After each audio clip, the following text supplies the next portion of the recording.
আবাস যোজনা প্রকল্প নিয়ে খুবই একটি গুরুত্বপূর্ণ আপডেট। হ্যাঁ, ঠিকই শুনছেন, আবাস যোজনা প্রকল্প নিয়ে এই মুহূর্তে চাঞ্চল্যকর খবর।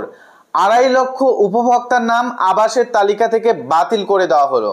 যারা এখনো পর্যন্ত আবাস যোজনা প্রকল্পের বাড়ি বানানোর জন্য টাকা পাননি, অপেক্ষারত অবস্থায় রয়েছেন, তাদের ব্যাংক অ্যাকাউন্টে আর আবাস প্রকল্পের টাকা নাও ঢুকতে পারে, এমনই কিন্তু নতুন নতুন খবর উঠে এসেছে।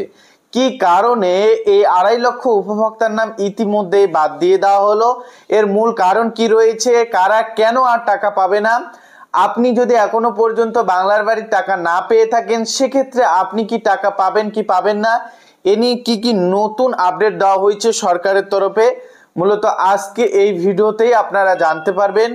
ভিডিওটি অনেকটা ইনফরমেটিভ হতে চলেছে, ভিডিওটি সম্পূর্ণ দেখবেন।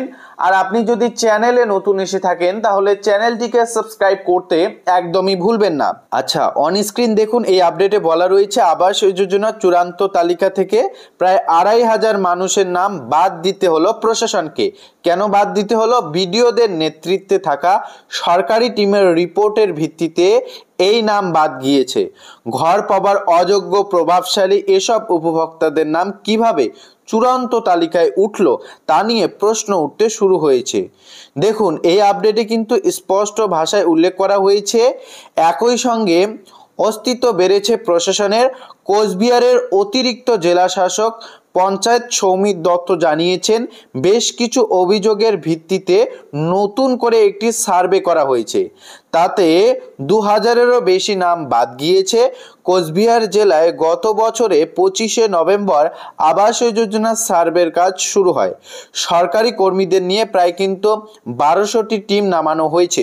শুধু যে এই কোচবিহার ডিস্ট্রিক্টের কথা বা একটি নির্দিষ্ট ডিস্ট্রিক্টের কথা বলা হয়েছে এমনটা কিন্তু না, অন্যান্য ডিস্ট্রিক্টের ক্ষেত্রেও কিন্তু এমন ঘটনা ঘটছে যা কিন্তু ইতিমধ্যেই বিভিন্ন সংবাদ মাধ্যম থেকে পাওয়া খবর মোতাবেক আপনাদের স্পষ্ট জানানোর চেষ্টা করছি। যাই হোক, এখানে যে মূল বিষয়টি লেখা রয়েছে দেখতে পাচ্ছেন, 8ই ডিসেম্বর পর্যন্ত সেই সার্ভের কাজ চলে। 24শে নভেম্বর সার্ভের কাজ শুরু হয়, 8ই ডিসেম্বর সার্ভের কাজ শেষ হয়। জেলায় সব মিলিয়ে 3,91,475 জন উপভোক্তার নাম ছিল তালিকায়। সার্ভের শেষে তালিকা থেকে কিছু উপভোক্তার নাম বাদ দেওয়া হয়। প্রথম ধাপে কোচবিহার জেলায় 1,12,000 উপভোক্তার অ্যাকাউন্টে প্রথম কিস্তি 60,000 টাকা দেওয়া শুরু হলেও জেলা প্রশাসন এবং বিডিওদের কাছে একাধিক অভিযোগ আসতে শুরু করে। কি অভিযোগ আসতে শুরু করে দেখুন, স্পষ্ট এই আপডেটে বলা রয়েছে। অনেকেই অভিযোগ করেন চূড়ান্ত তালিকায় বহু প্রভাবশালী মানুষের নাম রয়েছে। ফোন করে লিখিত অভিযোগ করে, এমনকি ইমেল করে অভিযোগ জানানো হয়। অর্থাৎ অনেকেই কিন্তু ফোন করে জানিয়ে দেয়, এমনকি ইমেল করেও কিন্তু অভিযোগ করে যে প্রভাবশালী ব্যক্তিদের নাম কিন্তু তালিকায় এসেছে। এরপরে টনক নড়ে প্রশাসনের। বিডিওদের নেতৃত্বে জেলার 12টি ব্লকে নতুন করে টিম তৈরি করা হয়।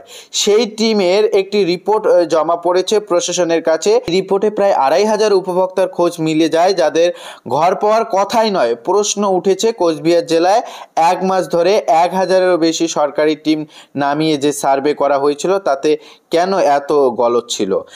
স্পষ্ট দেখতে পাচ্ছেন এই আপডেটে উল্লেখ করা হয়েছে যে বর্তমানে যে আবাসের টাকা দেওয়া হচ্ছে, যে চূড়ান্ত তালিকা তৈরি করা হয়েছে সেই তালিকায় অনেক প্রভাবশালী উপভোক্তার নাম রয়েছে, যার জেরে অনেকেই কিন্তু অভিযোগ করেছে, ফোন করে জানিয়েছে, এমনকি ইমেল করে জানিয়েছে। এরপরে কিন্তু নতুন করে আবারও সার্ভে করা হচ্ছে, এরপর কিন্তু উপভোক্তাদের নাম তালিকা থেকে বাদ দেওয়া হচ্ছে।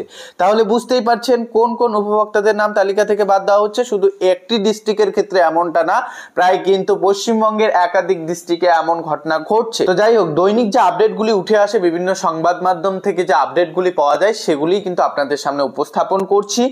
এবং এখন যে মূল প্রশ্নটি দাঁড়াচ্ছে, যে সকল উপভোক্তাদের চূড়ান্ত তালিকায় বর্তমানে নাম রয়েছে, মোবাইল ফোনে একটি করে SMS বা দুটি করে SMSও এসেছে যে আপনি টাকা পাচ্ছেন খুব শীঘ্রই, আপনি নির্বাচিত হয়েছেন, আপনার ব্যাংক অ্যাকাউন্টে বাড়ি বানানোর টাকা দেওয়া হবে, সেই সকল উপভোক্তারা কি টাকা পাবে?